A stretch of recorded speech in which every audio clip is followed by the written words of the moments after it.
नाज़रीन असां सां हिकु अहम ख़बर शेयर करे रहिया आहियूं त वॾे वज़ीर सैयद मुराद अली शाह जी कराची नेब ऑफिस में पेशी थी आहे।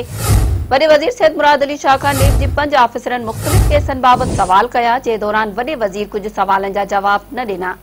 नाज़रीन नेब जे अख़्तियारनि तरफ़ां वॾे वज़ीर खां Roshan Sindh programme, Sindh bank, sugar subsidy ऐं कणक बहरान समेत मुख़्तलिफ़ केसनि बाबति पुछाणो कयो आहे। पुछाणे दौरान वॾे वज़ीर नेब ऑफिस में 1 कलाक ताईं मौजूद रहियो। नाज़रीन अहम ख़बर हिकु दफ़ो ॿीहर अव्हां खे ॿुधाईंदा हलूं त वॾे वज़ीर सैयद मुराद अली शाह जी कराची नेब ऑफिस में पेशी थी आहे। वॾे वज़ीर सैयद मुराद अली शाह खां नेब जे 5 ऑफिसरनि मुख़्तलिफ़ केसनि बाबति सवाल कया, जंहिं दौरान वॾे वज़ीर कुझु सवालनि जा जवाब न ॾिना। नाज़रीन नेब जे अख़्तियारनि तरफ़ां वॾे वज़ीर खां Roshan Sindh programme, Sindh bank, sugar subsidy ऐं कणक बहरान समेत मुख़्तलिफ़ केसनि बाबति पुछाणो कयो आहे। पुछाणे दौरान वॾो वज़ीर नेब ऑफिस में 1 कलाक ताईं मौजूद रहियो।